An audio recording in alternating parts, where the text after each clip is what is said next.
Esta actividad la tenemos planteada para hacer una reflexión sobre las cipuedes y todo lo que implica el fenómeno de las cipuedes,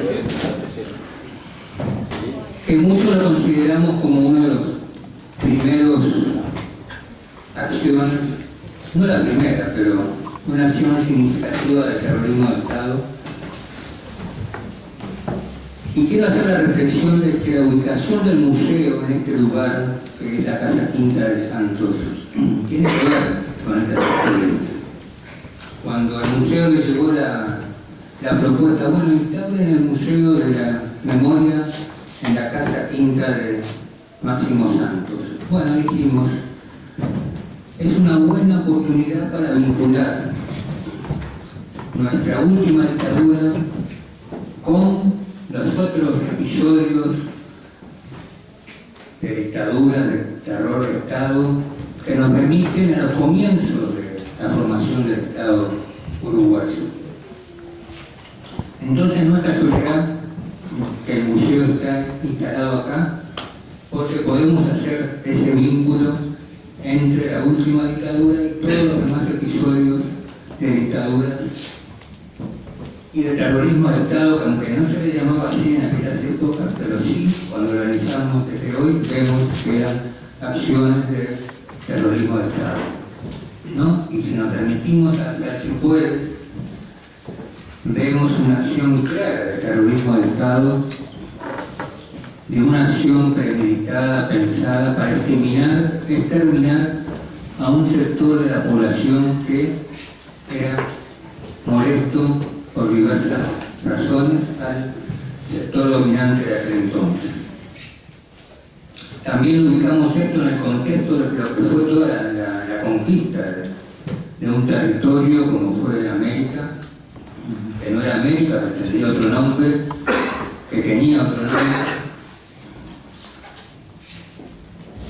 y que esa conquista luego se naturalizó, pero los conquistadores europeos llegaron a una tierra donde había mucha gente, no era una tierra sin gente, era una tierra con mucha gente, donde además había muchas civilizaciones, ¿no? Y sabemos las más notorias, civilización maya, azteca, inca, bueno. Entonces fue un episodio de un gran genocidio masivo de esa población original de América, y luego otro episodio que fue el traslado masivo de esa población africana hacia América, que significó, creo que el más grande traslado de población en la historia de la humanidad. Y todo esto tiene que ver con Salsipuedes, porque Salsipuedes nos remite a un episodio en nuestra tierra, ya un episodio final, digamos, de toda esta historia, pero que es la exterminación de un núcleo de población originaria que quedaba aún presente, y que alguien se le toma el derecho y la decisión de que esa población hay que terminar, que es molesta. Incluso nosotros crecimos con la historia de los últimos charrúas, ¿no?, que fueron llevadas a Francia, que de algún modo estaba como naturalizado en el relato. Esa gente que fue hecha prisionera y llevada al continente europeo para ser exhibida, ¿no?, eran tratados como objetos. Y luego no se hablaba mucho más de lo que había pasado con esos sector, ¿no?, que se les llamaban los últimos charrúas, aunque sabemos que no fueron los últimos, pero sí fueron un núcleo muy significativo en cuanto a la acción, ¿no?, de tomar gente prisionera y luego llevarla a otro continente a mostrarla, también siempre dentro de la lógica que nos llevó Sarmiento de civilización y barbarie, ¿no? Es decir, los europeos y sus descendientes son los portadores de la civilización, y toda esta gente que habitaba en estos territorios eran la barbarie que había que exterminar, civilizar Bueno, hoy tenemos este espacio justamente para reflexionar sobre todo esto, donde todavía se sigue negando, ¿no? Que acá se cometió un episodio, en los orígenes del Estado, un episodio de terror de Estado con la eliminación de esta población originaria. Luego tenemos en particular este libro que tenemos acá que nos presenta Rodolfo, que a su vez el libro es significativo en cuanto a cómo se construye la memoria, ¿no? Tenemos esa historia presente de este ruso muy jovencito que llega a Uruguay y se encuentra con el negro, ¿no? Veterano ya, pero un negro que había nacido poco después de la matanza de Salsipuedes y que tenía todas esas historias presentes y que lo invita a caminar de Santa Lucía hasta Paysandú y le dice, bueno, en 15 días llegamos, en realidad no llegaban en 15 días, sino que demoraron como 3 meses, pero gracias a que demoraron 3 meses, el negro le fue contando todas esas historias y el ruso, que era semi-analfabeto, pero sabía escribir, escribió esas historias y las escribió de una forma tan particular que luego tuvo sus premios literarios ahí por eso que escribió, ¿no? Pero es un ejemplo de cómo esa memoria que había de aquel episodio de Salsipuedes es recogida oralmente y luego transmitida a otro que la puede escribir y que luego nosotros la leemos en eso que escribió, que es una construcción colectiva donde vemos en una historia concreta, vemos cómo la memoria siempre se construye colectivamente, ¿no?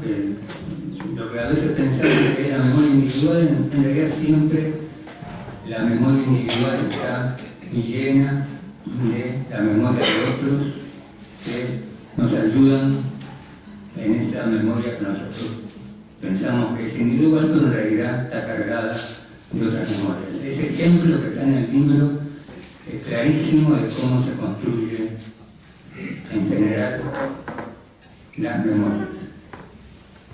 Y bueno, dicho esto, como somos una cantidad que vamos a hablar, le voy a pasar la palabra a Antonia, que la tengo acá al lado.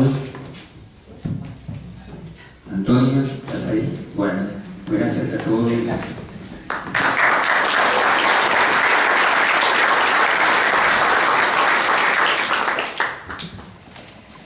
Bueno, en realidad lo que yo quiero decir va a ser muy breve porque quiero darles la bienvenida a todos al Museo de la Memoria. No porque no lo hayan visto ya, no porque no lo hayan recorrido, no porque no hayan participado de alguna de sus actividades, pero sí porque estamos situados en el Museo de la Memoria con un tema poco frecuente aquí. Tal vez, como decía Elvio, que hace esa gran recorrida, digamos, por esa historia, que hoy le vamos a poner un punto más. En realidad, todos estos años, estos 10 años del museo, nosotros hemos pensado en que el museo tiene que abrir las puertas a la historia en general, tiene que ser capaz, no solamente por el hecho de estar situados aquí, que a lo mejor fue una cuestión medio casual, pero de hecho formamos parte ahora de esta casa, estamos pisando estos suelos, estamos pisando sangre, como dijo el policía que estaba al servicio del cuidado de este lugar antes que nosotros nos instalábamos porque él era del interior, era del 33, y cuando dijo que venía a hacer guardia a este lugar, el hermano le dijo: salí muchacho, estás pisando sangre. Y eso queda, es decir, en realidad somos parte de ese territorio que en muchos momentos de su historia pisó sangre. Seguramente así se construyen las historias de los países. De todos modos, es muy bueno que hoy estén todos acá, que este sea el tema que nos une, el trabajo, además de Rodolfo, que se concreta en este momento acá, también es importante, porque nosotros hemos compartido con Rodolfo la historia reciente, hemos compartido la experiencia de este trabajo que estamos haciendo en el 300 Carlos, que es el lugar masivo de detención en la última dictadura. Pero ¿cómo entonces no juntar estos episodios que en definitiva fueron parte fundamental de la historia de este país, si hablamos de sus dolores? Entonces, el libro es muy impactante también, lo dijo Elvio, y creo que es muy interesante. Yo de pronto no esperaba encontrarme con un libro que realmente me interesara y me conmoviera de esa manera. Y como ven, estoy diciendo que muchas historias de estas no tengo en mi haber. Entonces, de pronto esto significa unir estas circunstancias en las que estamos, ¿verdad? La de las últimas tareas que se propuso el museo, en conjunto con la formación de una red de sitios, de sitios de resistencia o de sitios de represión, en la última dictadura, que a su vez conlleva a una ley que está prácticamente aprobada en el Parlamento y que abre la puerta por un pequeño resquicio, pero bueno, muy importante, abre la puerta a que no sea solamente el sitio, no sea solamente el de la última dictadura, porque de hecho este pueblo se formó con una cantidad de hechos en los cuales hay sitios para recordar. Entonces, simplemente la asociación de amigos, en este caso me toca a mí, pero celebrar esta jornada y dejarlos hablar e intervenir, porque me parece que de ahí es donde va a surgir la riqueza de esta tarde. Muchas gracias.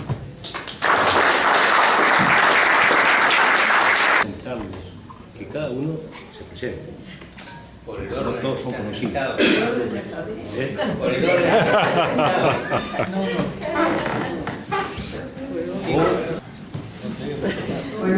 Buenas noches a todos, ustedes ya los conozco.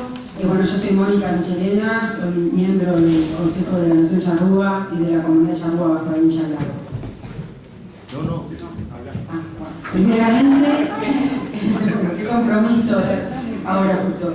Bueno, primeramente quiero dar unas gracias enormes a Rodolfo por todo su trabajo, por toda su trayectoria desde aquel año 1997, cuando fuimos 11 ómnibus a San Cipuedes a hacer la primera peregrinación, a honrar a nuestros ancestros, todo un movimiento, él es gestor de todo un gran movimiento. Muchas gracias, Rodolfo, por estar, por persistir y por ser tan valiente.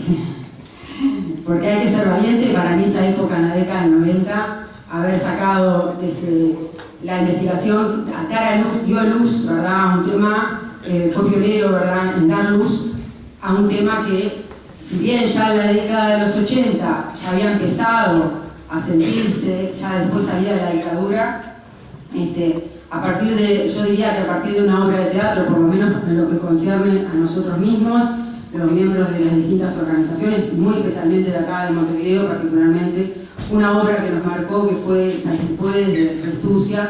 A partir de esa obra de teatro fue un velo que se empezó a correr. O sea que de la década del 80, el contexto, la salida de la dictadura, fue justamente ese contexto donde los uruguayos todos empezamos a repensar nuestra historia, después de 11 años de dictadura, después de tantas mentiras, tanta impunidad, tanto terrorismo de Estado. Bueno, en esa época se fundaron las primeras asociaciones. En la década del 90, yo voy a hacer un recuento un poquito para que ustedes conozcan nuestro movimiento. En la década del 90 empezamos a encontrarnos las organizaciones, las pequeñas organizaciones del interior y de acá de la capital. Y fue en el 97 fue un hito, porque ahí todos confluimos a San Cipuedes. Y fue reencontrarnos, empezar a reencontrarnos. Nosotros tenemos nuestra visión nosotros los descendientes de los charrúas de hoy, tenemos nuestra propia visión de nuestra historia. Una visión muy particular porque no hablamos de terceros, no hablamos de los que fueron masacrados en Salsipuedes y demás matanzas sucesivas, sino que hablamos de nuestros ancestros. Entonces estamos implicados, son nuestros tatarabuelos, nuestros ancestros, nuestros antepasados. Y bueno, entonces en la década del 90 empezaron a haber varias publicaciones y también empezó también una época también de mucho conflicto con la academia, principalmente, donde todas esas verdades, ¿verdad?, que no habían sido sustentadas desde la academia, empezaron a ser cuestionadas. Quizás fue necesario esa época, y hoy, ya en el año 2018, estar acá sentada junto con López Más, con Octavio, con miembros de la academia, me parece un avance pero impresionante. Y saludo esa apertura de la Facultad de Humanidades, especialmente, muy especialmente. Bueno, nosotros como portadores de eso, podría decir, de ese linaje, o de ese, no sé cómo decirlo, pero es como que nosotros sentimos que tenemos una parte importante que es la memoria. La memoria, como decía el compañero, no es individual, sino que cada uno de nosotros tiene un pedacito de esa memoria. Y entre todos empezamos a construir lo que yo llamo el gran quillapí de la memoria. Quillapí es un manto de cuero que construían nuestros ancestros. Bueno, yo traje acá un símil a nuestra manera de hoy, bien chiquito, pero eran capas grandes. Estas capas de cuero las mujeres charrúas construían, así como las mujeres de otros pueblos, como los tehuelches, construían estas capas, donde en estas capas de cuero dibujaban símbolos. Símbolos que todavía hoy no sabemos qué significaban, pero eran símbolos que en esa época era todo un lenguaje. Era una construcción colectiva de esas mujeres charrúas. Entonces, como forma simbólica de representar la memoria, nosotros decimos que es como un gran quillapí. Cada mujer tenía un trocito, construía, pintaba ese trocito y después unían los pedacitos de cueros que muchas veces eran de venado o otros animales. Y así empezamos a rearmar el gran quillapí de la memoria por allá por el 89. Varios confluimos en la primera asociación de descendientes de la nación charrúa y hasta el hoy continuamos en ese proceso de rearmado de nuestra memoria. Pero esa memoria va más allá de nosotros, va más allá de los que tenemos ese gotita de sangre charrúa, unos más o unos menos, porque están todos. Ya por ser uruguayo y haber nacido acá, de alguna forma nos implica. Esa memoria es nuestra, es de todos. Y ese compromiso que nosotros empezamos a tener en la época del 80, ya han pasado ya 30 años, ha tenido sus avances y sus retrocesos. Como CONACHA, que nos fundamos en el año 2005, presentamos un proyecto de ley para el 11 de abril, que en un inicio la carátula, como nosotros lo presentamos, era el Día del Genocidio del Pueblo Charrúa. Por supuesto, eso ya no pasó a los 3 meses, por ahí 4 meses ya nos negaron el título y ya tuvimos que empezar a cambiar. Y finalmente en el año 2009 se aprobó la ley 18.589 que declara al 11 de abril como el Día de la Nación Charrúa y de la Identidad Indígena. Quedamos bastante conformes porque que se haya un día de la Nación Charrúa, nada más y nada menos, y de la identidad indígena, es como para nosotros un gran reconocimiento de que por lo menos hay una identidad dentro nuestro, de todos los uruguayos, repito, no es exclusiva, o sea, de los descendientes. Hay una identidad latente ahí, hay una identidad silenciada, hay una identidad que nos fue robada. En Salsipuedes fue tan perfectamente pensado, primero lo pensó también, que después de la matanza, de la masacre, esas 300 sobrevivientes o más, que fueron trasladados desde Salsipuedes hasta Montevideo y fueron repartidos en las haciendas, ese reparto constituyó justamente una forma de matar la cultura, porque al repartir separaban a los hermanitos entre sí, y también sabemos, por una carta del Universal, que las mujeres charrúas, aquí en las puertas de Montevideo, dice que se arrancaban el pelo de dolor cuando le arrancaban los bebés de sus pechos. Esas mujeres que fueron ultrajadas en todo sentido, le robaban de sus pechos, de sus brazos, los niños para repartirlos en las haciendas, en las estancias, en las casas de las mejores familias, de esas familias que hoy vamos a Pocito y muchas de las calles tienen sus nombres. Y todo empezó desde la conquista por un tema de codicia de territorio. O sea, el Cienfuegos tiene una connotación muy fuerte, porque también es el despojo de nuestros territorios ancestrales. Fue el hecho que consumó el despojo total. Empezaron a corrernos a un lado, hay momentos que estamos más del lado de la Argentina, vamos, venimos, empiezan a correr, hasta que los últimos charrúas minoanes están al norte del Río Negro. Y esas tierras fueron repartidas luego del genocidio.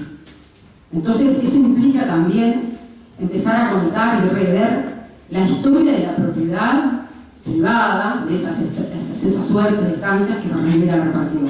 Y eso implica como descoser, es como resquebrajar las bases ideológicas de nuestra nación.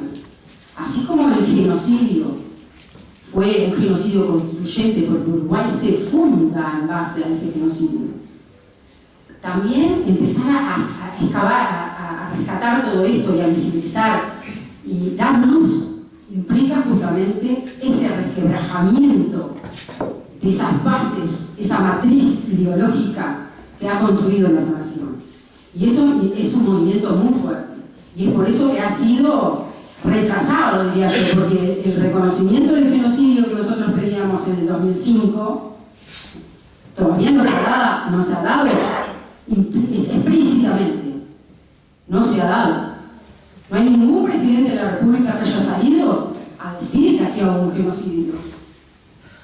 Si bien en el año 2014 Almagro en las Naciones Unidas, yo estaba ahí presente en la Conferencia Mundial sobre Pueblos Indígenas, empezó su discurso pidiendo perdón en nombre del Estado y del pueblo uruguayo por el exterminio de los pueblos indígenas en Uruguay. Aquí los gobiernos que han pasado y este gobierno ha dado muestras, ha sido coherente con ese pedido de perdón a nivel internacional. A la interna no ha pasado nada. Incluso en un consejo de ministros hace un año, justamente, se le hizo una pregunta a Tabaré Vázquez y él contestó, Tabaré contestó que el genocidio no habría que probarlo, o sea, no dio seguridad, o sea, que había que probar con rigurosidad, había que ver con rigurosidad científica, si dijo él, si fue o no un genocidio. La palabra genocidio implica mucho. Sabemos que es este proceso difícil porque ya hace más de 10 años que estamos trabajando para que se dé este reconocimiento. Lo muy importante que ha pasado es que pudimos incidir en el Congreso de Educación del año 2008 y ahí después, en la currícula escolar, en el programa de quinto año de Ciencias Sociales, dice, la primera presidencia de Rivera, de General Rivera, y dice el genocidio de la población charrúa, directamente. Eso fue un paso. El tema es que a nivel de formación docente, el tema no se da. En formación docente no se toca el tema. Hay algo, hay una orden, hay algo que impide que esto avance. No hay consenso, no hay ningún gobierno que se haya comprometido con este tema. ¿Pasarán más gobiernos? No sabemos. Pero lo importante es que lo comprometamos nosotros, todos, la sociedad. Porque siempre las cuestiones políticas las impulsa el pueblo, de la base que surge. Yo creo que en la época del 90, cuando empezaron las primeras publicaciones con Rodolfo, también Roger Rodríguez de la República empezó con este tema, yo creo que desde esa época, o sea, ha sido más la sociedad que se ha implicado que la clase política. Le huye el tema. El año pasado una diputada, la diputada Bien, nos llamó porque quería hacer un reconocimiento de la Nación Charrúa. Y así fue, creo que en abril o mayo, principio de mayo, si mal no recuerdo, en el Parlamento se hizo un reconocimiento a la Nación Charrúa, pero no pudo, no dijo genocidio, no la dejaron. Dijo masacre. Y otra de las cuestiones que a nosotros nos preocupa es la palabra exterminio. Porque uno va por las instituciones, por la calle hablando de esto con la gente, y lo que la sociedad uruguaya te dice, fueron exterminados. Pero no solamente la sociedad uruguaya, la academia sigue repitiendo que el genocidio fue exterminio. Y genocidio no implica exterminio, si no yo no estuviera acá, si no tuviéramos 77.000 uruguayos que dijeron en el censo de 2011 que su principal ascendencia era la ascendencia indígena. Por supuesto que todos esos 77.000 uruguayos de repente no tienen ascendencia en Charrúa, ni Minuay, posiblemente hayan sido los pueblos que estaban presentes en Sacipuedes. Quizás tengan también, posiblemente, no quizás, muchos tengan ascendencia guaraní y otras ascendencias. Pero habemos charrúas, habemos. Y quieran o no quieran, estamos y la vamos a seguir luchando. Bueno, para terminar quería explicar que nosotros estamos haciendo un proceso no solamente desde el Uruguay, sino que en el año 2002 nos juntamos con los charrúas de Entre Ríos, ellos también están organizados en el CODECHA, nosotros somos CONACHA, ellos son CODECHA, una coordinadora, ellos están reconocidos por el Estado argentino, tienen derechos constitucionales y que estamos trabajando juntos justamente para derribar esa representación simbólica y explícita directamente de la extinción. No estamos extintos. Eso cuesta vernos a nosotros mismos, reconocernos, mirarnos al espejo. Mucha gente incluso no tiene fenotipo, no tiene rasgos, pero cuesta muchísimo, porque nosotros los uruguayos tenemos como una escuela, una visión muy europeísta y muy cerrada respecto a lo que son los pueblos originarios, muy esencialista, diría yo. Capaz que ustedes me ven en la calle, nadie pensaría que yo me reconozco como charrúa, porque quizás nos quieren ver congelados en el pasado, como hace 187 años atrás, de taparrabos. Esa es la idea. Los niños de la escuela le decían, dibujen un charrúa, y te dibujan uno de taparrabos, con quillapí, con voladores. Esa es la idea que han querido que quede nada más. La continuidad histórica que hubo, que hay, se ha invisibilizado, pero se ha ocultado explícitamente de los sistemas políticos y de los sistemas educativos. Pero adrede, ha sido pensado, no es que porque sí, está todo planificado. Y nosotros lo reconocimos. Y no es culpa de los que lo reproducen, porque es la formación que tenemos en la escuela, en el liceo, en la universidad, y lo seguimos reproduciendo. Tenemos que abrir nuestras mentes, visitar, que vengan otros de pueblos indígenas y van a ver que hay la mitad, el 50% de la población indígena vive en las ciudades. Y ya no viven en aldeas, no viven en tonterías, ya son urbanos. Y por eso no dejamos de ser indígenas. A pesar del mestizaje, no dejamos de ser indígenas. Cada uno de nosotros tiene mucho para contar. Y hay cantidad de gente que sigue callando. Cantidad. Ustedes no saben la cantidad de gente que me llama, que me escribe, que nos escribe, diciéndoles que tienen la memoria. Una vez más, le pido a la academia que abra una línea de investigación hacia nosotros, porque no ha abierto aún. No hay una línea de investigación que nos estudie. Todos los antropólogos que nos estudiamos han sido del exterior y siguen estudiándonos desde el exterior. Ha habido publicaciones, hay libros escritos sobre nosotros, por investigadores como Corley, al principio, en el 90, después siguieron otros, como Andrea Olivera, como muchos otros que están haciendo ahora investigaciones que no han terminado, pero que después van a ser publicadas sus investigaciones. Pero desde aquí, desde nuestra propia facultad, todavía no ha habido ninguna apertura hacia estudiar el fenómeno de los charrúas de hoy. Y con esto los dejo. Guascuadén Chalá, levantémonos hermanos. Por nuestra memoria de nuestros países.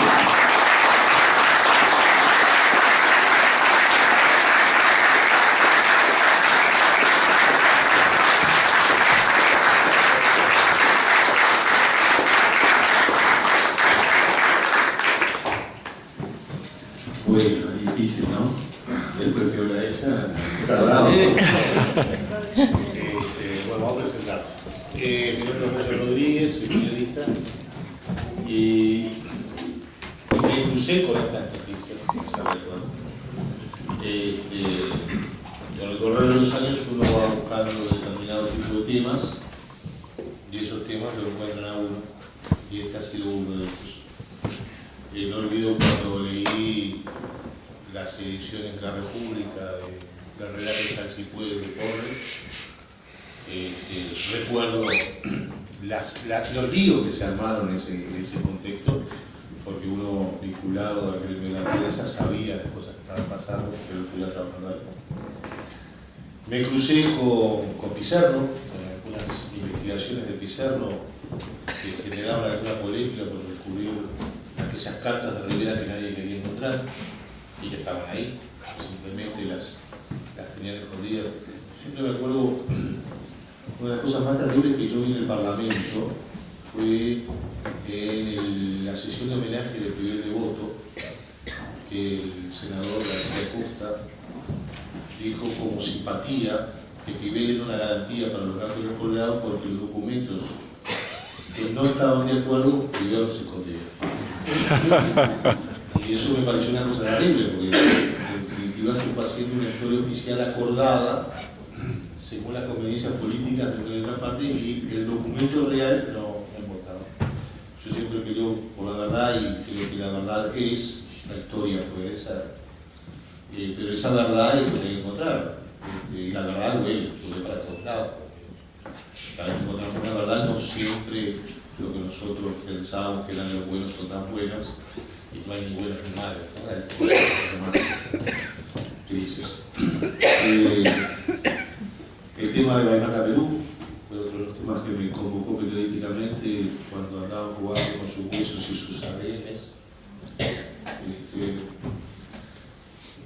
Tuve algún encuentro con Antonio Mercader por ese tema en su momento y unas presiones incluso para que se dejase de publicar en las publicaciones donde uno estaba ese tipo de noticias. Y creo que una de las cosas más divertidas que podía hacer en el tema de las cartas de Rivera fue, sin decir que eran esas cartas de Rivera, mostrarle la firma a una reconocida historiadora riverista con todo ese tupé de docente, dijo, sí, sin duda que esta es la firma de la Rivera. Y entonces todo esto lo escribió él. Y cuando le leyó lo que tenía escrito, empezó, bueno, no, en realidad él lo había firmado y otro escribió y todo ese tipo de cosas, pero era la autenticidad de la carta y dejarlo publicado en blanco y negro es el gran tema. Yo estoy de acuerdo con que la memoria se hace colectiva, la memoria la tenemos todos, pero hay que bajar la tierra. Siempre le digo a los compañeros que han sido protagonistas de la mal llamada historia reciente, para mí es una historia presente. Todas sus memorias tienen que escribirlas y acumularlas, porque no se las puede llevar. Hay muchos que se están llevando esas historias que por A o por B no quisieron, porque pensaron que eran el pedacito más insignificante de la historia, o pensaron que ellos en realidad no fueron tan protagonistas, y sin embargo ese pedacito de historia, uno que trabaja en investigación en este tipo de casos, era la conexión entre dos historias que cerraban perfectamente y terminan de confirmar una verdad. No tengo la menor duda que este nuevo libro de Porres es un aporte brutal. Yo no conocía la historia del ruso y me impactó tremendamente. Veo que hasta por ahí la filmación en su momento traté de verla. Me impactó tremendamente porque no creo que sea posible que ni García Márquez pueda contar esa historia. O sea, no es posible cuando uno se encuentra lo que comentaba Pepino a la entrada, que cuando vos lees una historia, un testimonio tan rico, tan cerrado, tan brutal, es real. De tan increíble que es, tiene que ser real. Porque no, la verdad siempre le gana a la ficción.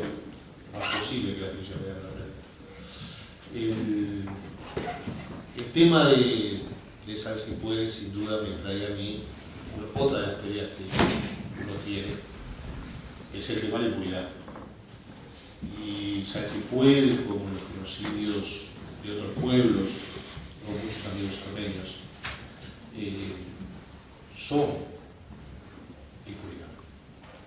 Pero yo siempre digo que la impunidad es el no castigo de un delito. Esa es la impunidad. La impunidad es que vos puedas cometer un delito y que nadie te pueda hacer nada, o que nadie te haga nada, o nadie quiera hacerte nada, tengan miedo de hacerte algo, o sencillamente las reglas de juego y las normas de convivencia son violadas directamente y no se hace lo que se debe hacer en la aplicación de la justicia, en la aplicación de la verdad, de la salud. Y ese no castigo es lo que provoca lo peor, la cultura de la impunidad. La impunidad es el no castigo y la cultura de la impunidad es su consecuencia. Y vivimos en una cultura de impunidad. Vivimos en una cultura de impunidad no solo por la impunidad impuesta por la ley de caducidad de la pretensión punitiva del Estado en el 86, o por las trampas hechas en los plebiscitos, o por los miedos de aquel o el otro, o por la mentira de tal. Vivimos una cultura de impunidad porque nosotros mismos aceptamos la cultura de impunidad. Y vivimos una cultura de impunidad porque ya veníamos de una cultura de impunidad.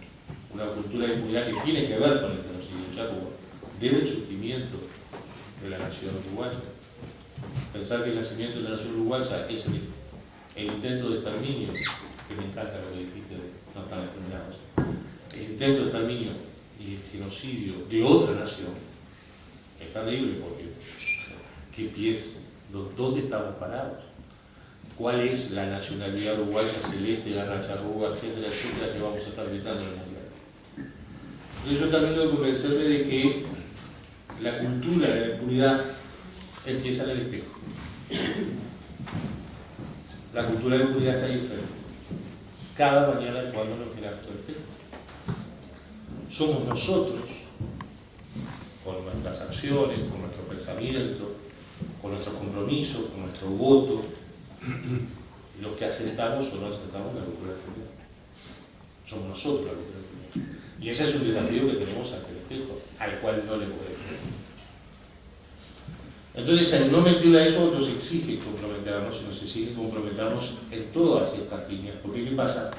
Cuando se genera una impunidad, y su consecuencia es una cultura de impunidad, la cultura de impunidad no es solo el intento de olvido, el intento de tapar ese delito concreto como el genocidio charrúa, o la realidad sobre los desaparecidos y dónde están, o quién fue que hizo qué en determinado momento de la historia. El problema es que eso se repite en la cultura. Y si yo no castigo al que cometió tal delito, puedo hacer lo que quiera. Entonces la cultura de la impunidad en Uruguay determina que no solo no se castiga a los responsables de crímenes aberrantes contra la humanidad, sino que se permiten otros delitos. Delitos de cuello blanco, delitos de acomodamiento, delitos de corrupción, delitos políticos. Que no importa, porque es que vamos a estar cobrando la leche si a aquel no le hicimos nada. Esa leche de compensación en el fútbol, no damos un poco de fútbol. Si aquella patada no me la cobraste, que me vas a estar cobrando, por más que le haya quebrado una pierna. Entonces miramos y tenemos una perlas y perlas y perlas en esas cuentas de impunidad. Hay cosas que nos empiezan a olvidar, nos empezamos a olvidar qué fue la historia de Candelario Rojo, nos olvidamos qué fue lo que pasó con la caída de los bancos en los 60 o en los 80, qué pagó esas cuentas, o cómo surgieron las AFAP, o qué estamos pagando los cincuentones ahora cuando tengamos que pagar lo que no hubiéramos pagado nunca, o qué le pasa a aquel que se acomodó en tal lado, o por qué puede utilizar una tarjeta corporativa como se puede. Y ese es el problema. Encontrar la verdad, establecer la memoria histórica de los hechos, concientizarla en la sociedad, entender que acá hay una charrúa, eso, comprometerse a ese contrato social de convivencia, implica mucho. Pero lo primero, sin duda, es el espejo. Y a partir del espejo seguir peleando, porque esto no se termina hasta que se termina. Y en ese seguir peleándola tenemos a gente que no la deja pelear, no quiere pelearla y va a seguir peleándola aunque sea por el costado. En eso también yo estoy comprometido. Hoy no trabajo en ningún medio, soy responsable de transparencia de la Intendencia y eso me obliga a otro tipo de verdades, y peleando para adentro, en vez de ser el Torquemán, estoy peleando para que den documentos desde adentro para afuera, que es un compromiso bastante lindo, y escribo en mi muro. Dije, el día que no tenga medio voy a escribir en las paredes, estoy escribiendo en un muro Facebook, más o menos. Y por lo tanto digo, mi compromiso de seguir investigando, mi compromiso de seguir estando. Y en este caso, sin duda, mi compromiso de seguir estando con ellos, con la verdad, y elogiando demasiado todo lo necesario a que se lea el trabajo de Porley, que ha recogido de la vida, de la memoria, además de lo propio, de la vida y la memoria de un personaje impresionante, pedazos de historia que tenemos que seguir aceptando. Muchas gracias.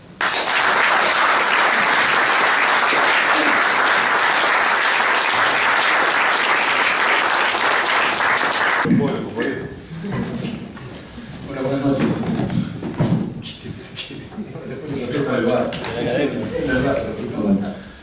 Para mí es un gusto estar aquí compartiendo esta actividad.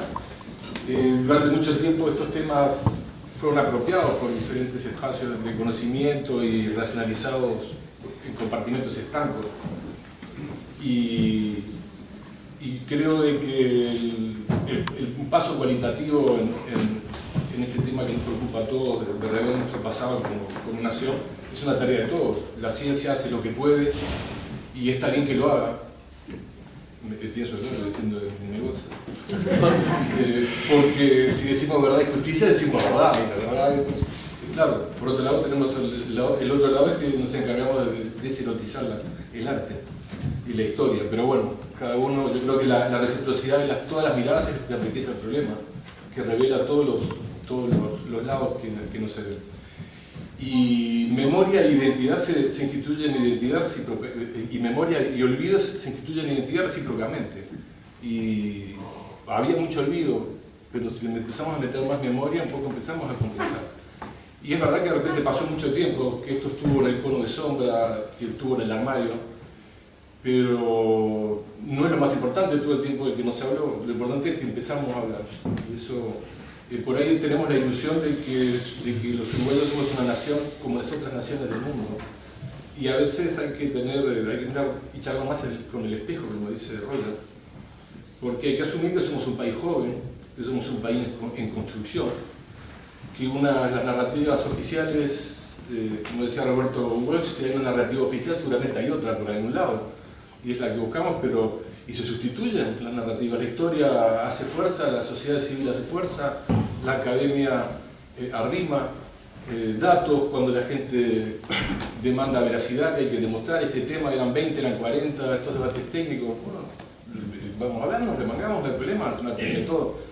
Pero tenemos que saber también de que somos todos juntos. El pasado es un espacio donde vale los significados que le da mucha gente, y a veces parecen opuestos, pero conviven.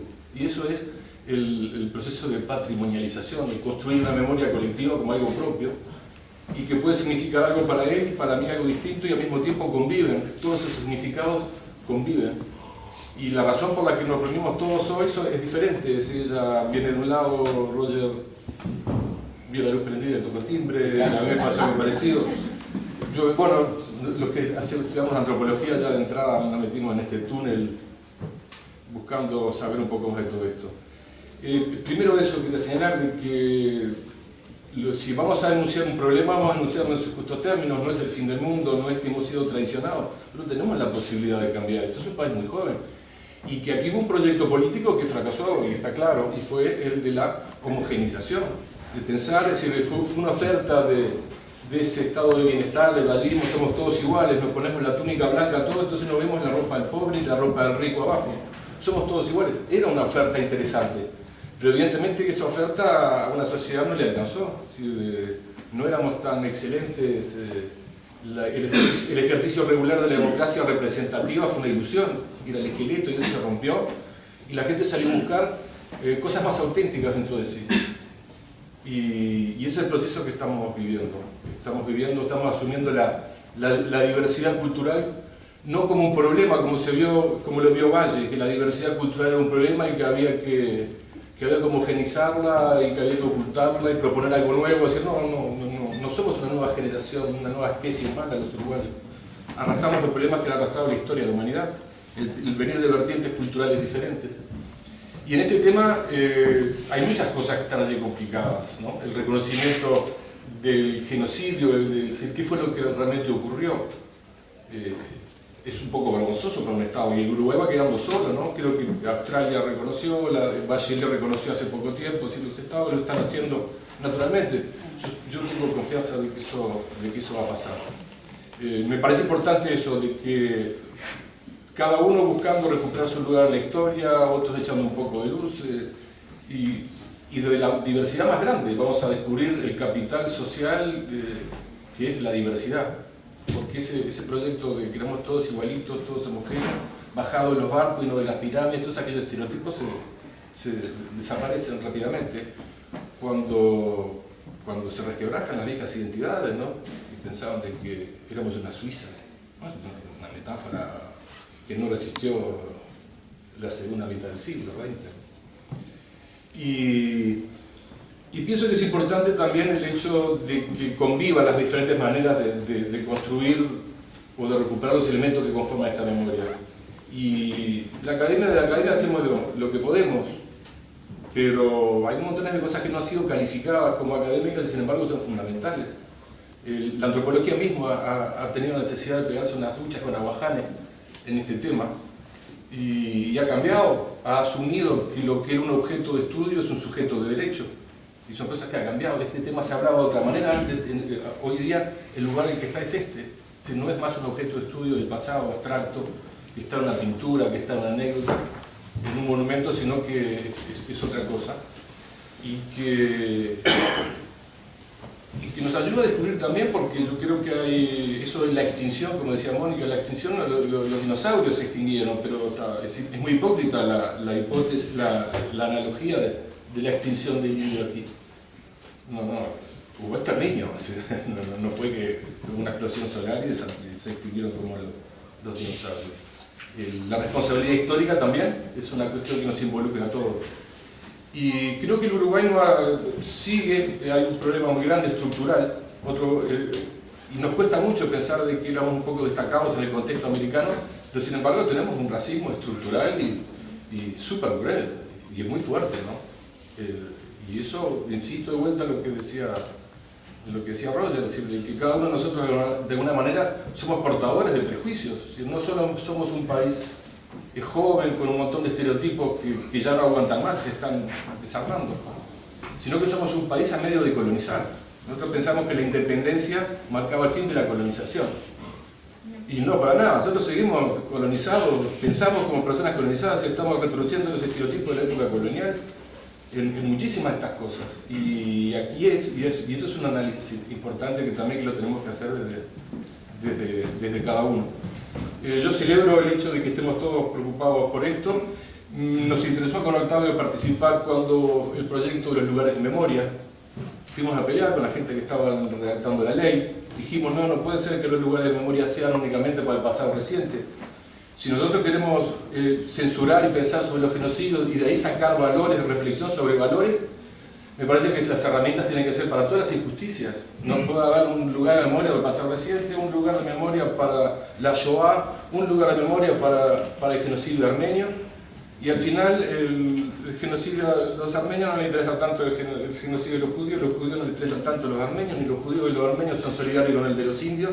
Entonces, ¿en qué educación de valores nosotros estamos construyendo si encapsulamos nuestro genocidio?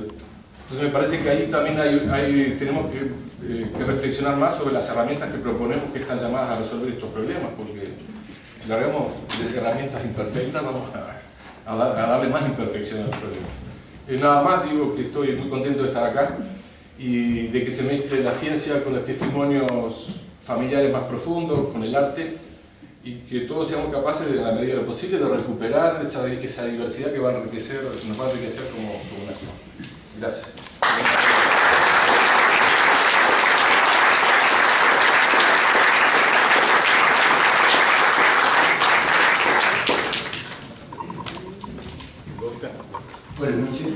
Mi nombre es Octavio, soy antropólogo, funcionario del Museo de la Memoria. Y bueno, un día Porley me agarró y me dijo, che, te voy a pasar este libro, quiero que lo leas. Y yo me imaginé por dónde venía, sabía que tenía que ver con estos temas, pues son los temas de Porley. Muy amablemente me pasó este libro. Yo confieso que sobre el tema de Sal si puedes nunca lo hubiera relacionado con este texto y con las cosas que se dicen acá, ni las personas ni los personajes que se presentan. Nuevo mensaje recibido de Pero Oscar López Fontanacena. la pregunta era que yo quería empezar. Era algo de lo que Pepino había empezado a decir. Y algo que yo me pregunté.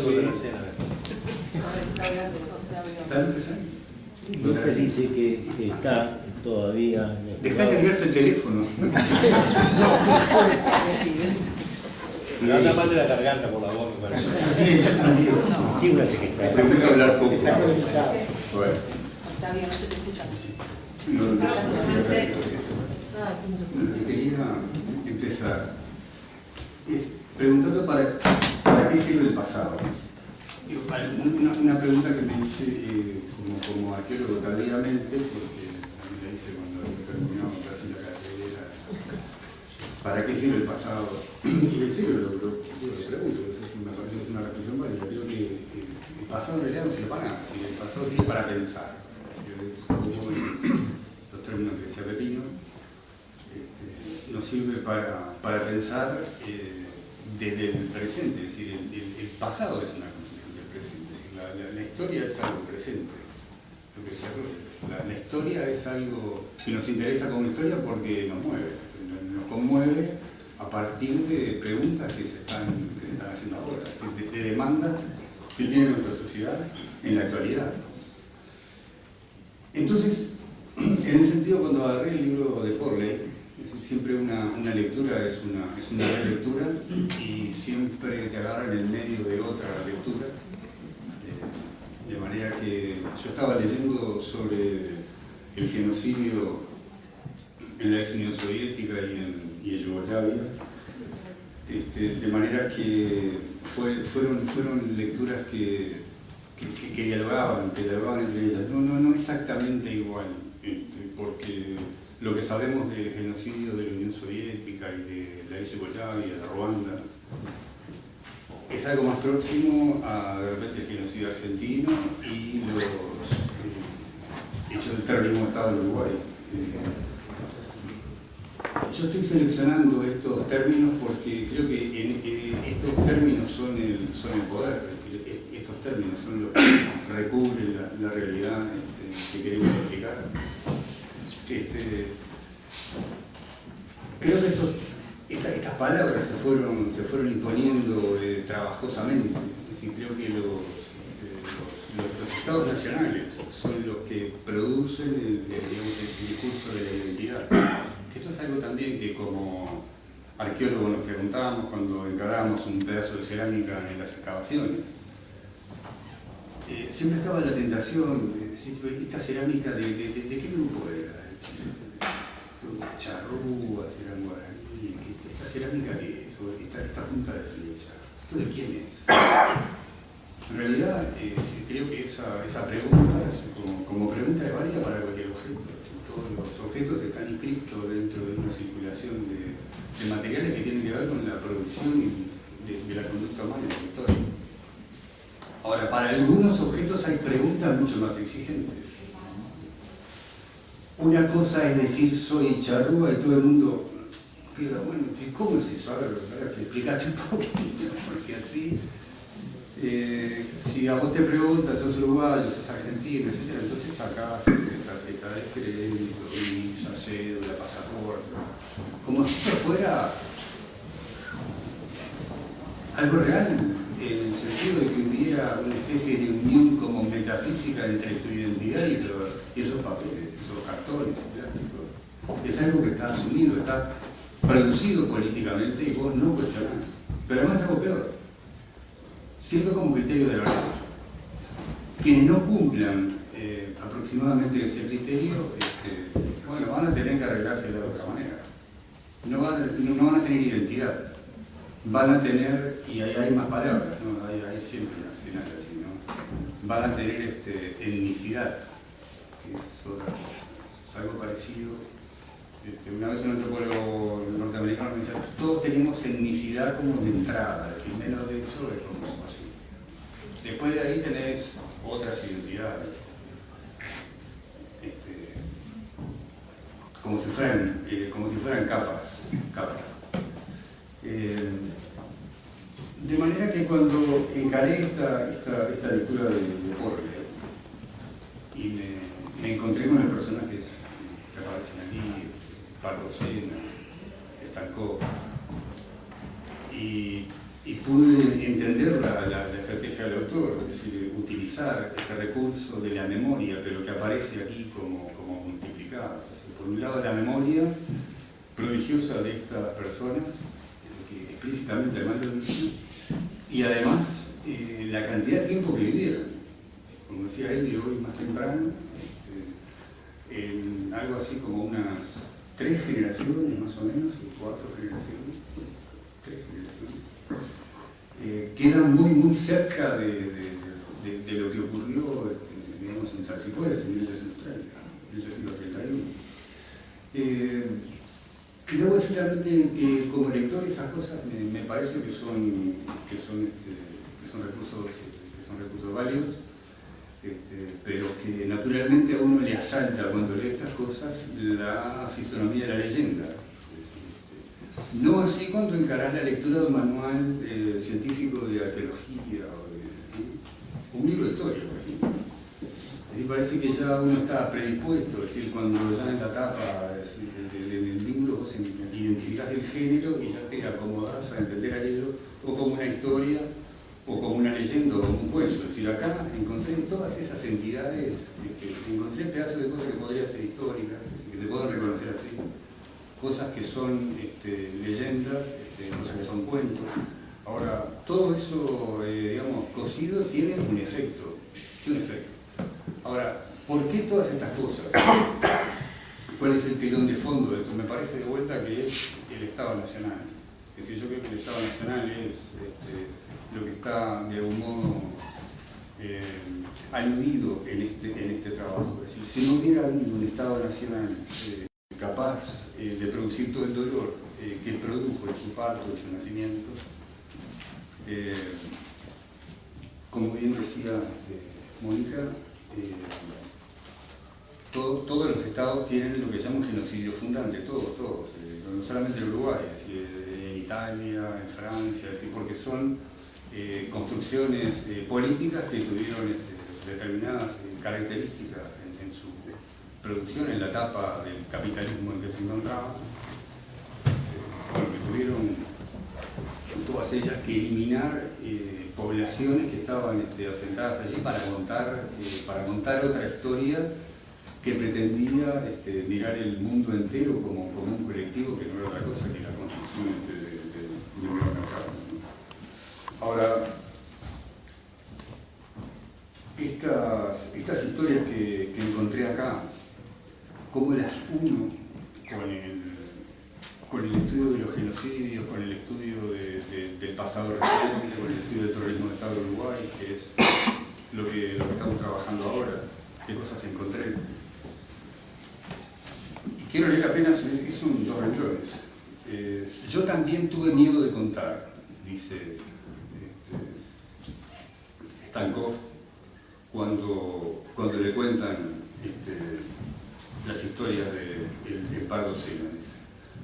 Porque yo también tuve miedo de contar. A veces decir la verdad lo matan a uno. Y estaba hablando sobre la matanza, de cómo le había llegado a él la historia de la persecución. Estamos hablando de que estas cosas le fueron contadas en los años 40, 41, de cosas que habían ocurrido hacía más de 100 años en un país que supuestamente era un modelo de equilibrio político, pero sin embargo los rasgos típicos de la producción del terror del Estado estaban ahí presentes. Es decir, miren que estas cosas son objeto de discusión. Si fue efectivamente lo de Rivera un genocidio en lo que fue en términos modernos, ¿no?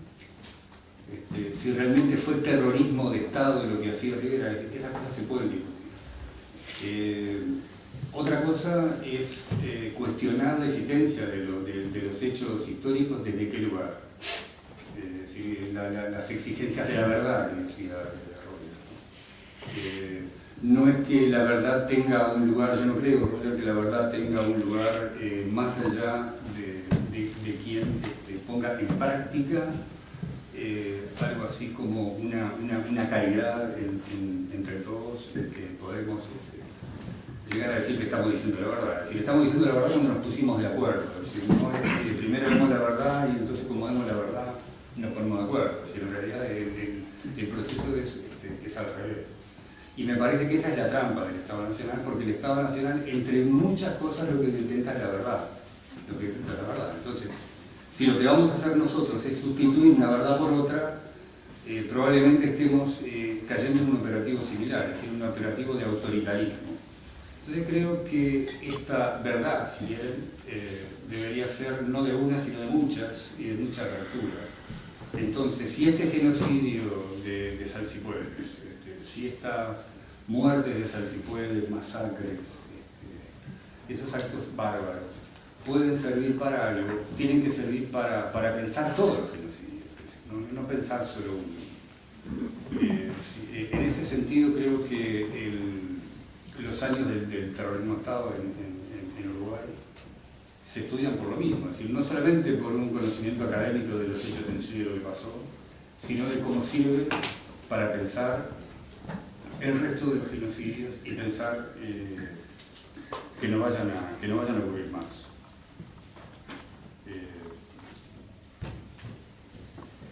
No sé, me quedé también pensando un poco fascinado en esos personajes que aparecen presentados aquí.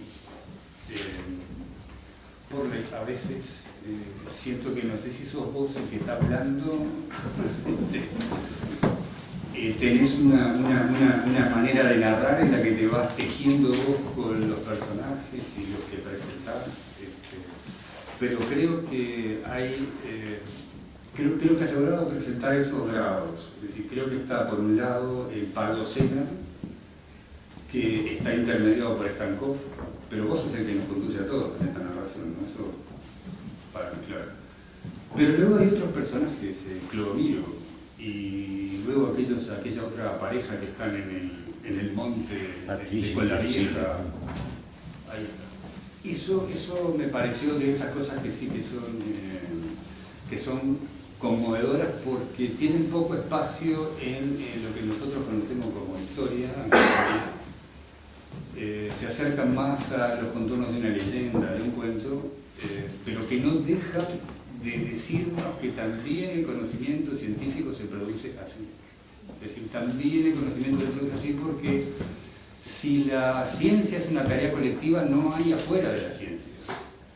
Podemos llegar a ver estos personajes como subalternos en la medida que nosotros nos ubicamos desde una posición en que vemos desde afuera, así como quien mira el sistema solar. Estás afuera.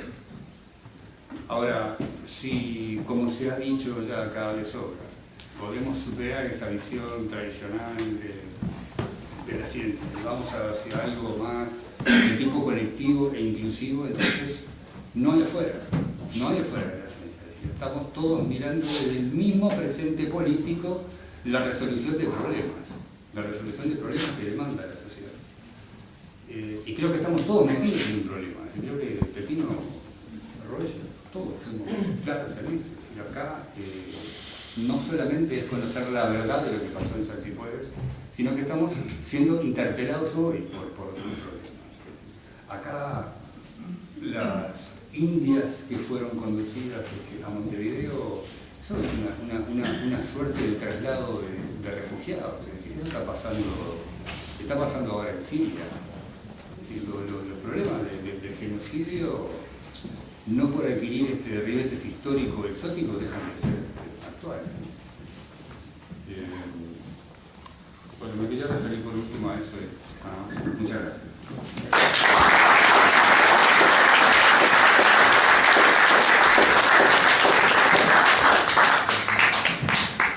Bueno, buenas noches. Mi nombre es Horacio D'Angelo, soy integrante de la Casa de los Escritores del Uruguay, compañero y amigo de Rodolfo Porley, al cual le debo muchísimo. Fuimos compañeros en la comisión fiscal hace unos años y ahora él se retiró, pero sigue estando como alma mater de la casa. Rodolfo Porley tiene una historia en la búsqueda de la verdad que va más allá de un tema puntual. Es un tema que ya viene impregnado en su forma de ser y que, como todo escritor que pretende ordenar el caos, y a eso apuntamos cuando construimos historias, con verdades o con ficciones, pero intentamos darle un orden a una vida que generalmente es caótica o desordenada o que ocurren todas las cosas al mismo tiempo, ha logrado, con esta reconstrucción de estos testimonios, mostrarnos una faceta interesante de lo que son esas anécdotas construidas por la memoria colectiva, por el traspaso generacional, y que en definitiva lo que buscan es romper un poco con ese genocidio que no solo existió, sino que sigue existiendo. En la medida que nosotros no logramos ponerle fin, que nunca lo vamos a lograr,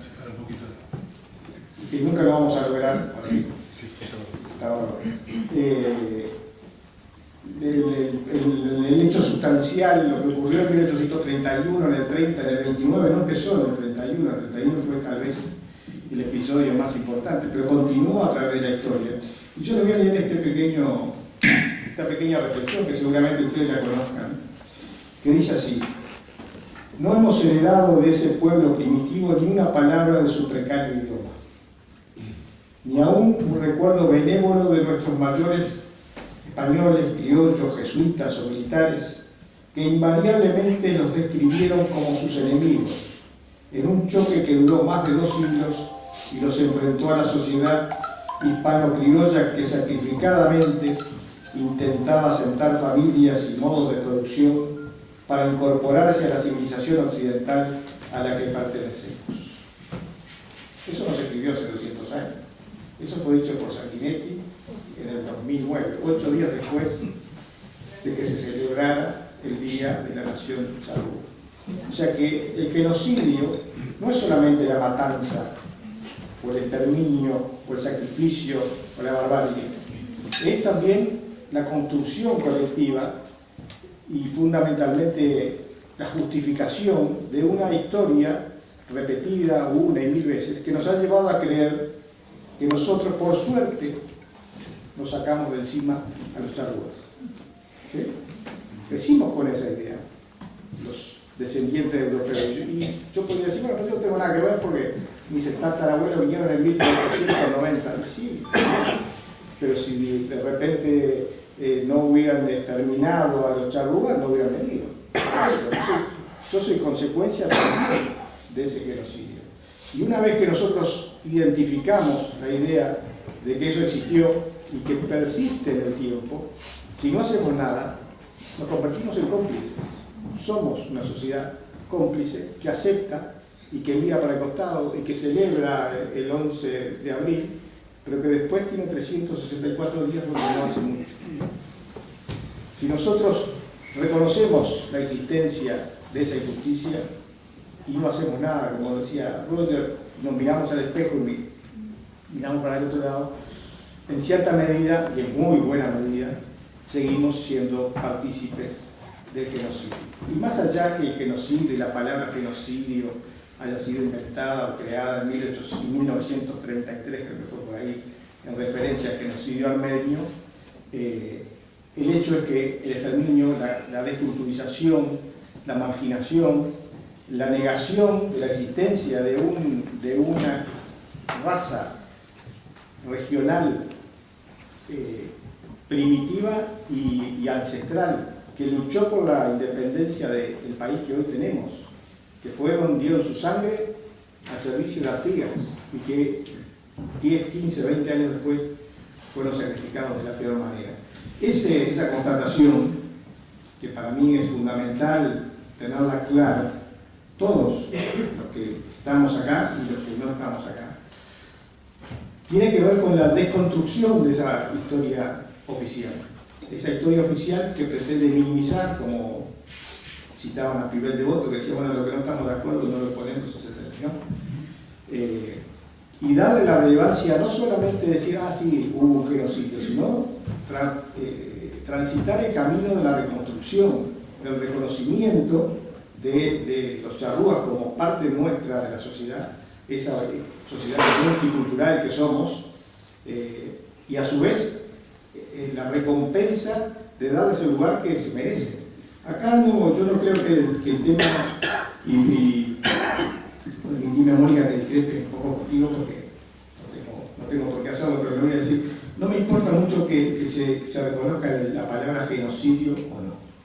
A mí lo que me preocupa es que hoy, 200 años después, y conocidos los elementos que indican ese exterminio, no haya un reconocimiento hacia los charrúas que hoy existen, a esa nación que es parte de nuestra nación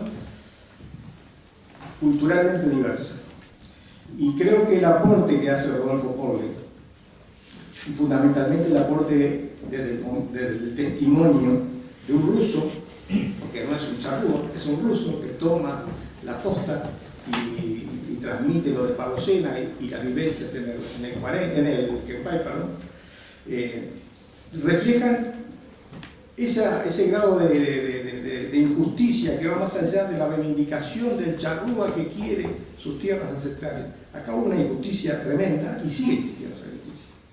Como existe, y todos lo sabemos, un intento de negación de dónde estaba el hervidero, la estancia de Artigas, y el estanciero que se la apropió, que era un extranjero, trataba de borrar todas las huellas para que nadie supiera dónde fue la estancia del hervidero, porque tenía miedo de perderla. Y como están los campos de Arenguá, que eran los campos de Artigas, que hoy lo tiene el Ejército Nacional. Creo que hay cosas que van más allá de la palabra, y es importante la palabra, y creo que hay que reivindicarla, que es la reconstrucción y la reparación de un daño hecho. El reconocimiento y la reparación. Nosotros como sociedad tenemos que no solo decir, ah, nos equivocamos, sí nos equivocamos, pero hay que reparar, hay que reconstruir, hay que darle identidad en la educación, como decía Mónica, para que nuestras futuras generaciones no crezcan con la educación que tuvimos nosotros, que dijeron, bueno, menos mal, que matamos nuestros charrúas y se terminó el problema porque nos robaban las vacas que eran de los charrúas, porque las vacas eran todos, hasta que en un momento el título de propiedad dijo, estas vacas son mías, y vos alimentaste tatú y ñatú, ¿no? Ese elemento, ese cambio de paradigma que implica el reconocimiento, necesita necesariamente de este tipo de documentos, porque si hay algo que se ha encargado desde las dictaduras hasta los gobiernos totalitarios, es de borrar todo testimonio escrito que sea contrario a la construcción oficial. Lo primero que hace la dictadura es quemar libros, prohibirlo, negarlo. En el tiempo presente, imagínense lo que serían hace 200 años, cuando prácticamente no existía. Y en esa frase, ese pensamiento de Julio María Sanguinetti, publicado en el diario El País, que tan defensor de los derechos de los indígenas puede ser, hay como una aquiescencia hacia que, bueno, fue un mal menor, y gracias a Dios, y a Rivera, y a Bernabé, y a otros valientes, hoy tenemos una patria en paz. ¿Por qué? Porque pudimos sacar a estos muchachos que no querían cristianizarse, no querían alfabetizarse, tenían un idioma muy pobre, tenían una vida de hippie, porque bueno, a esta altura eran personas que tenían una vida no socializada. Creo que El trabajo de Rodolfo importa mucho, es una labor más, pero el gran trabajo lo tenemos que hacer nosotros.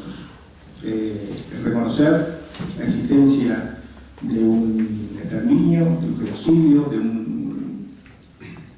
una separación trágica de la sociedad charrúa, de ese pueblo originario que era el dueño del territorio y que un día se quedó sin nada, y que a su vez necesita no solamente de este libro, sino que necesita de un proceso mucho más profundo, político, social y reivindicativo. Felicito a Rodolfo y muchísimas gracias por la gracia. Vou falar em português despacito, porque eu não aguento mais em portunhol. Despacito. Na verdade, eu queria, através de alguns agradecimentos e reconhecimentos, até tocar algumas questões que foram colocadas aqui.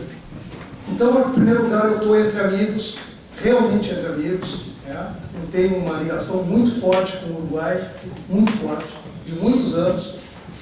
E mais recentemente, né, algo que é muito enriquecedor para mim, através de um trabalho acadêmico, apesar de eu não ser acadêmico, eu sou só um reporteiro, só, mas tive que fazer em determinado momento da minha vida um trabalho de maestria e depois de doutorado, porque precisava fazer, enfim, era uma situação do momento na universidade, mas continuo sendo somente um repórter. E aí acabei chegando a Montevidéu, porque como jornalista, eu já tinha estado várias vezes aqui, desde a década de 70, tá? Desde quando houve a questão da Flávia Schilling, depois quando houve o plebiscito 30 de novembro de 80, né?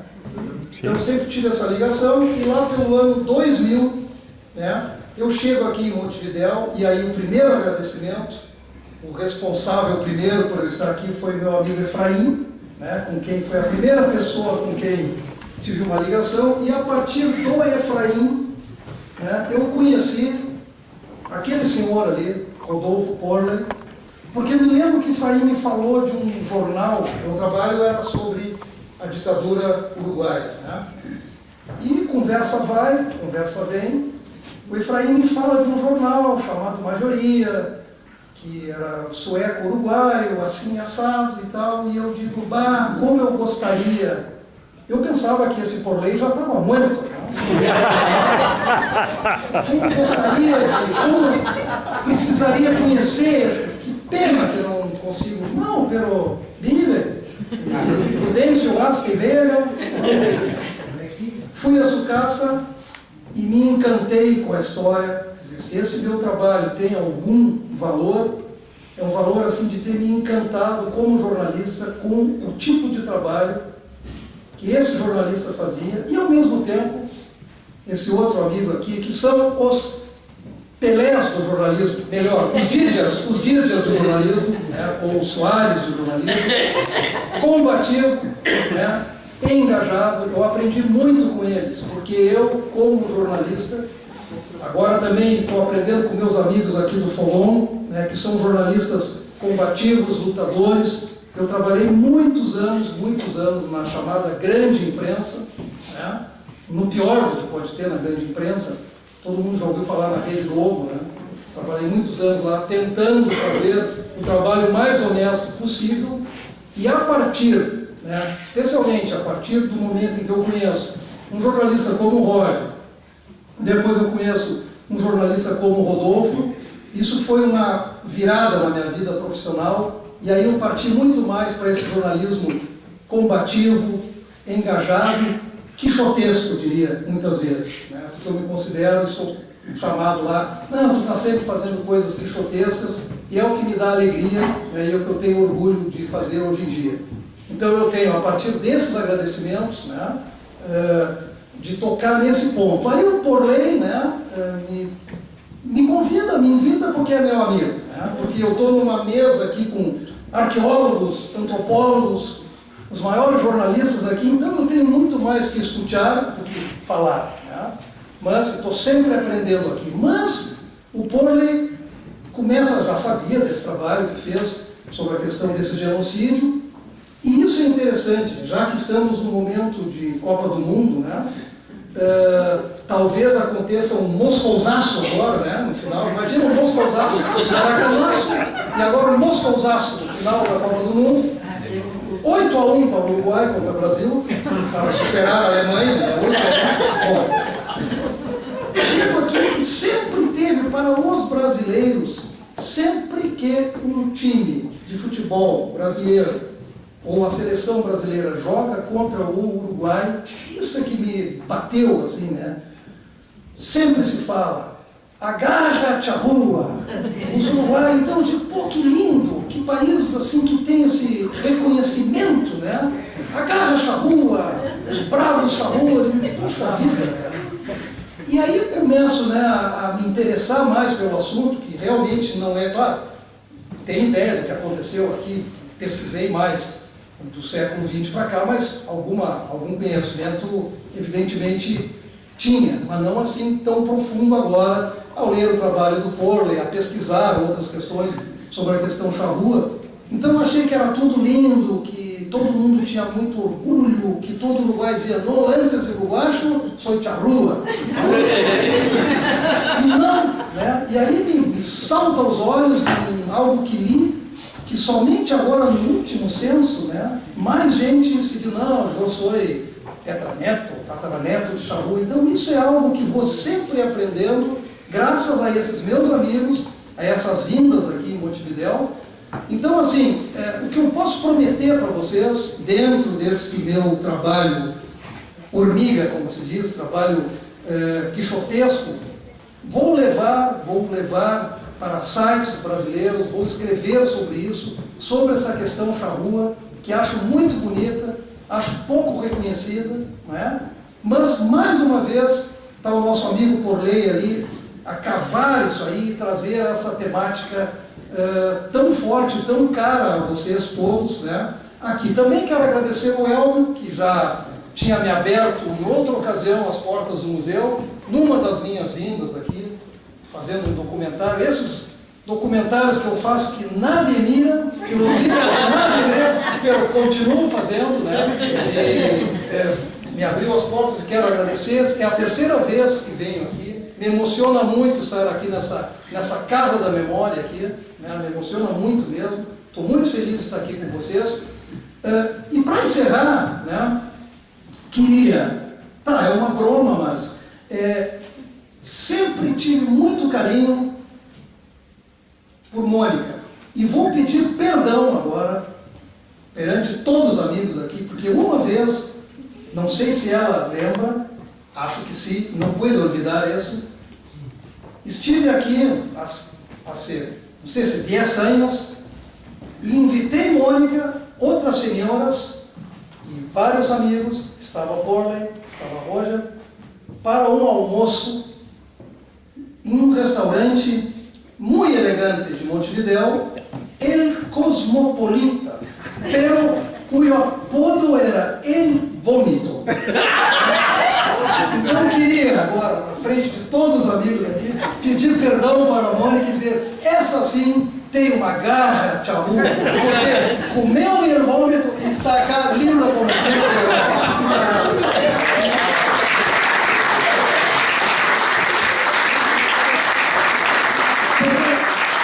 Eu tenho um nome também, me olvidei, Marco, o nome é grande, eu sou como minha mulher, é alemã e disse, tu és um enano, pero meu nome é grande, Marco Antônio Vargas Villalobos. O nome é grande. Voy a pedir que comentes esto aportado acá, pero fue fuerte para mí tu reacción, la similitud del primer terrorismo de Estado y el operativo Cóndor. Sim, isso me chamou como jornalista, né, quando o Rodolfo me mandou a invitação, eu penso como jornalista, porque estou nisso há 42 anos, né? Então, assim, quando me fala, assim, a primeira coisa que me vem, e ele como jornalista, né, coloca essa questão de ser, né, esse primeiro exemplo do que eu chamo de Mercosul do terror, né? Mercosul do terror, e nesse sentido envergonha saber, não surpreende, porém envergonha saber que havia brasileiros involucrados nisso, né? Argentinos também, né?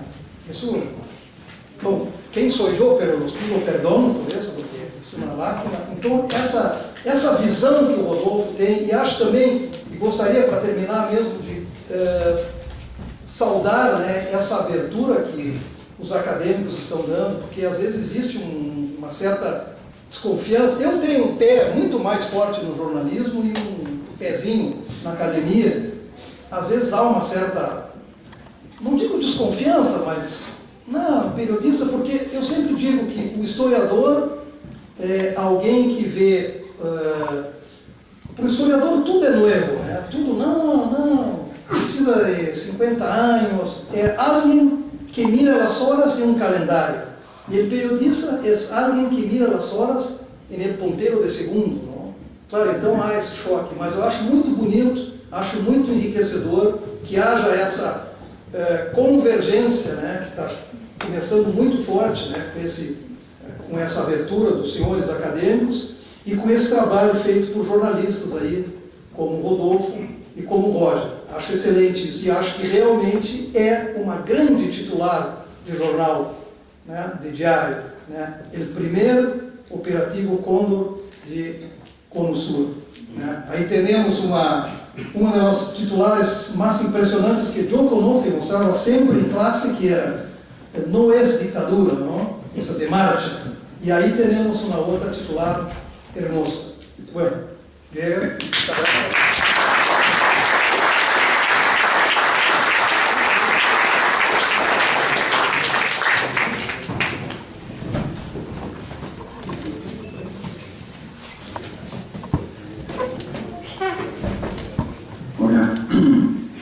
Voy a ser corto porque ya, para mí es un placer estar acá, rodeado de tanta gente. De cierta forma me siento un poco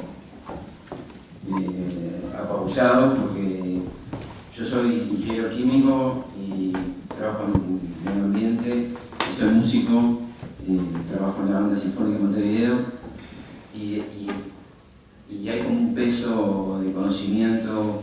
Conozco a los compañeros que están acá, me impresiona el lugar, porque todos formamos parte de esta historia y bueno, y me trae a la memoria muchas cosas, y entre ellas como conocí a Rodolfo, que fue en el 2001, 2002, cuando aquel cimbronazo que nos agarró a todos un poco sin esperarlo en cierta forma. Recuerdo que nos juntamos, como tanto nos juntamos en aquella época, con Rodolfo y otros amigos en una casa, y Rodolfo llevó una cosa llamada la Carta de la Transdisciplinariedad, que era una especie de enunciación, una cantidad de principios, una cantidad de filósofos, de pensadores, de científicos, de sociólogos, de antropólogos, de gente de muchas disciplinas, que hablaba sobre una visión del mundo y sobre una visión del ser humano, que creo que sigue siendo muy vigente y creo que es lo que también le da sentido un poco a esta reunión.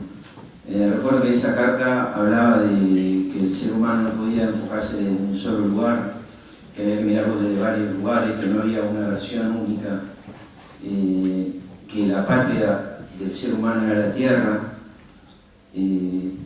Hablaba de que para tratar los temas teníamos que hacerlo con una apertura, con rigor y con tolerancia, y creo que eso es lo que creo que está emergiendo de acá de este diálogo.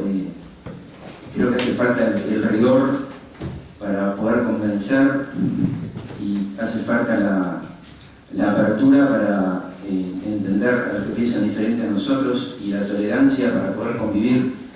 Y yo veo que acá hay muchas vertientes, muchas memorias. Creo que Uruguay es una confluencia de memorias, porque todos venimos de una cantidad de lugares, todos tenemos nuestros genocidios, y en cierta forma, yo que hablo como blanco, descendiente de europeos y hombre, En realidad en este panel hay 90% hombres, ya lo conté. Digo, creo que eso es algo que todavía no logramos manejar bien.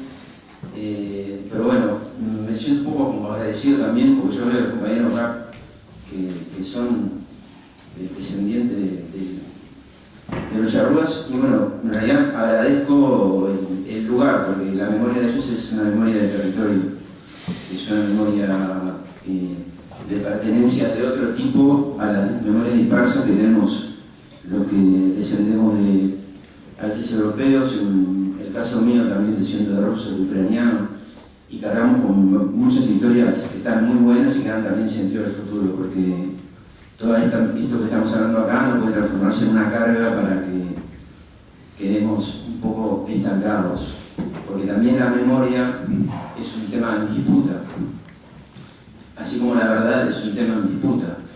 La verdad no es una, y la memoria no es una, son procesos de construcción, y son procesos de construcción que están en disputa permanente. Están en disputa permanente porque hay una construcción desde el poder, como dijeron varios compañeros, y esa construcción desde el poder es la construcción de los vencedores. Entonces, la pregunta es, ¿cómo le damos un sentido diferente a las palabras? ¿Cómo la miramos desde la óptica de los vencidos? Y también preguntarnos por qué son vencidos o qué estamos diciendo con la palabra vencidos. Estoy pensando en los vencidos son los que no son normales, los que no pudieron ser normalizados. Son los indios, son los pobres, son los negros, son los judíos, son los subversivos, son todas esas palabras que quedan afuera de la normalización, y ese sentido de lo otro es importante recuperarlo y buscarle una vuelta a las palabras. Por ejemplo, la palabra redota es una palabra que se la asocia a derrota, pero también etimológicamente puede provenir de derrotero. Es decir, el sentido del éxodo de Artigas es un sentido de derrota, de exilio, o es un sentido de retiro para volver de otra forma. Busqué porque me interesaba el tema de las palabras indígenas que fueron, lo voy a leer porque si no dice cualquier cosa, que fueron también expropiadas en el lenguaje. Por ejemplo, el nosotros, la palabra nosotros en quechua se dice de dos formas. Se dice no canchis, es nosotros, y tú y ustedes, o sea, nosotros, o se dice nocayu, que es nosotros, pero sin ti y sin ustedes. En guaraní, por ejemplo, la casa de todos es oñán de roga, que es la casa de todos, incluyéndonos a todos, o are roga, que son lo mío, pero no lo tuyo. Esto es solamente un ejemplo de palabras que fueron sustraídas y que fueron expropiadas en esa batalla. Entonces, creo que esta batalla que estamos dando es para lograr que los vencedores en algún momento puedan ser vencidos, como decía la canción.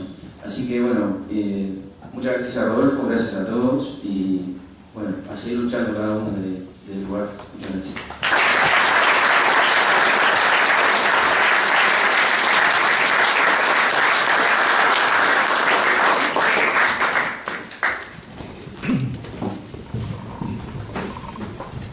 La fruta de la tortilla, no, la torta no soy yo, por supuesto, sino poesía y canto.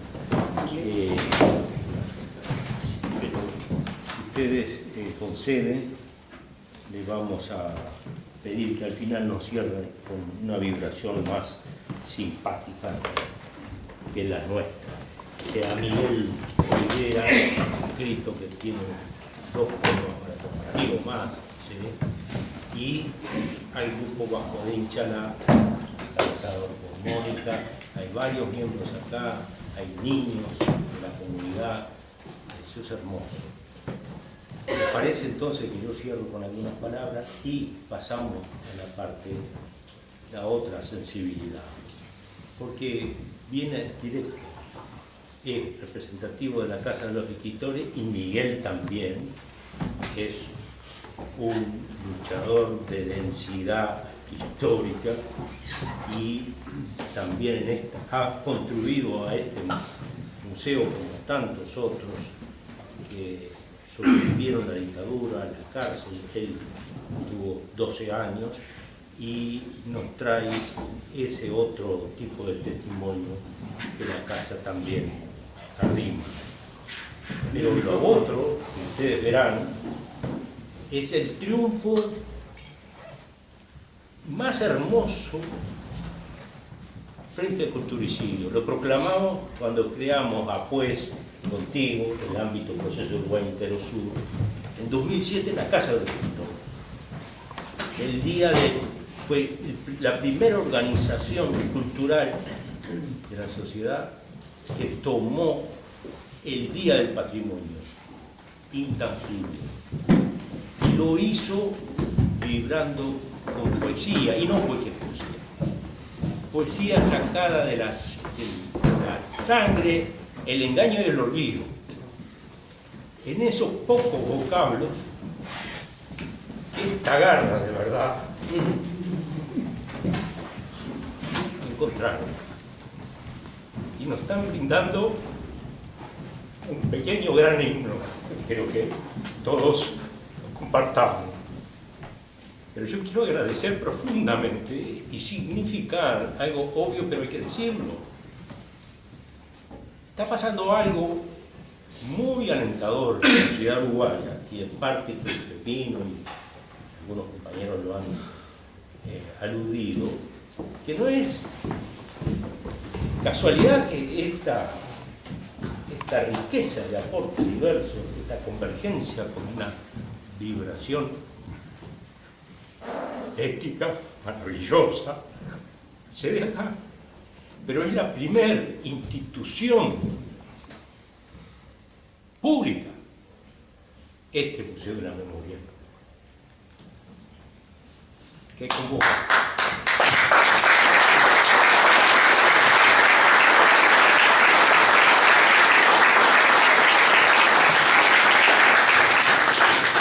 Es la intendencia de todos nosotros, de Montevideo, que hace 10 años viene cimentando este poderoso instrumento. Aquí estamos compartiendo además otro gran momento y otra gran proyección, que es la muy próxima promulgación de la ley de sitios de memoria, que tiene como principal protagonista este museo, pero que tiene la virtud de estar convocando una red de organizaciones y de barrios y de vecinos. Y esta iniciativa coincidió, no sin mucho plan,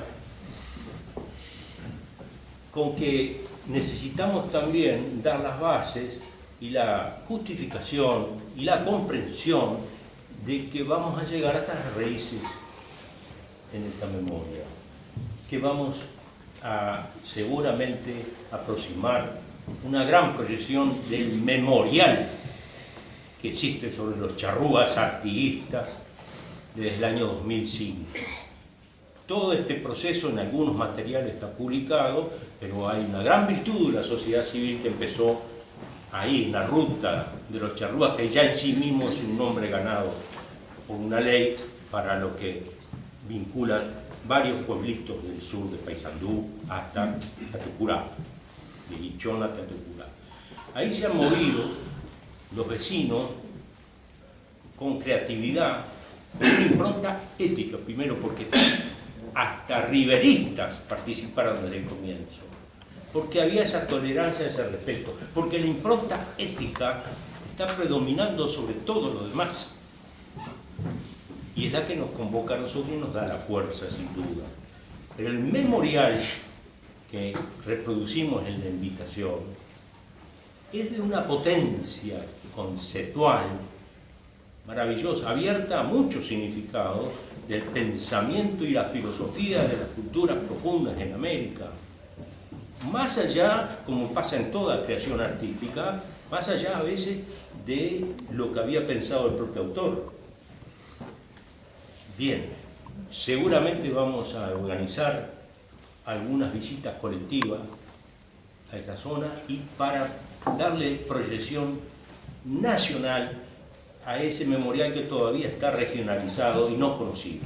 Es de difícil acceso esa ruta medio de barro, pero encaballadas, gauchas, año a año van escuela en escuela en 3 días a rendir homenaje. Y otra singularidad uruguaya, en toda América el hombre del campo se caracteriza por ser más cerrado y obtuso, porque además parece que recoge esa impronta colonizadora, el protagonismo de la violencia para expulsar de sus tierras a pueblos originarios. Pero el Uruguay lleva la vanguardia, esa impronta de gente de a caballo con ponchos blancos, colorados y sin colores, y todos con cintillos artiguistas. Y debemos apropiarnos de ese patrimonio intangible en construcción y multiplicar. El libro va a hablar mucho más de lo que nosotros podamos comentar, y trajimos un poco simbólicamente las 2 horas de grabación de una de las fuentes, o refuerzo de fuente, que es la entrevista con Estanco, ese rusito que después veterano es ese regalo, ese tesoro que nos da, y que yo estuve congelado 20 años, y que agradezco el impulso de gente de Paysandú, de la Casa de Escritores, de Jorge Jesús, un poeta, y otra gente que me reclamaron, bueno, vamos a poner de nuevo puntos sobre las IE, vamos a poner un repaso de Sal si puede. Y bueno, pero a vos no te cuesta nada, me dijo, porque ya tenés mucho escrito. Y eso fue en diciembre, me dio plazo hasta fines de enero, y coincidía con las vacaciones familiares. Bueno, Roger, cualquiera que haga un trabajo sabe que la repetición enferma al que lo hace. Entonces, ¿qué voy a hacer? Porque he hecho bastante, un libro, 7 fascículos y varios materiales en internet. Y ahí me acuerdo que tenía encajonado todo este aporte. Bueno, claro, no fue un mes, fueron casi 2 meses y medio, porque había que sacar un largo.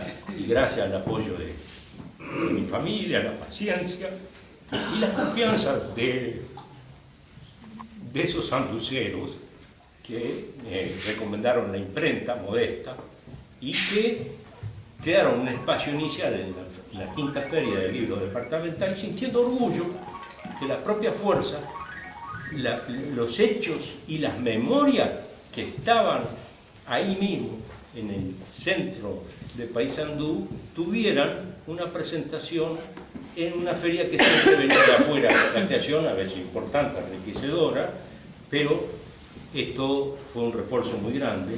Nos presentamos con Horacio, con varios amigos en el Museo de la Memoria, Museo de la Memoria, el Museo de Historia de Paysandú. Bien, entonces, muy agradecido, acá nos potenciamos, hay que agradecer a 4 amigos y amigas que están haciendo el registro completo, el grupo Roberto Sabán con un proyecto cultural vivo, solidario, intenso, de fogón en fogón, tiene base en Buenos Aires, pero registra y es uruguayo también. Él ya tiene producciones como lanzamos el programa Terminar con el Culturicidio, que ajuició el Instituto Nacional de Derechos Humanos hace 2 años, hizo el registro en la Fundación Vivian Tría completo y lo tiene en internet, en su propio canal YouTube, en 5 partes.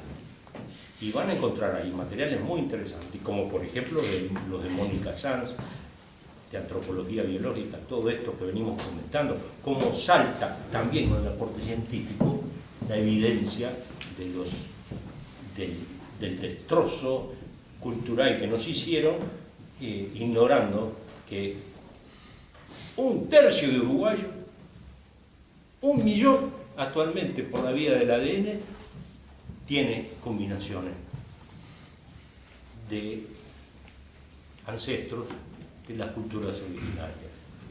Y hay otros elementos más potentes que no vamos a desarrollar, que tanto López Más como Octavio y José Iriarte, un arqueólogo en 2004, están levantando evidencias que van contra todo lo que se ha dicho y tratando de cortar una profundidad histórica y cultural a los charrúas artiguistas que no nacieron allí. Y hay rastros de 1600 años con aldeas complejas, circulares, nutriéndose de cereales y que significaba cultivar ahí, en la Tierra de los Ajos, en Rocha. Y hay muchas otras cosas que ustedes en su momento sistematizarán y que ayudaremos a potenciar hacia la sociedad el sistema educativo. Bien, yo les paso entonces a los poetas, los músicos y los cantores. Muchas gracias.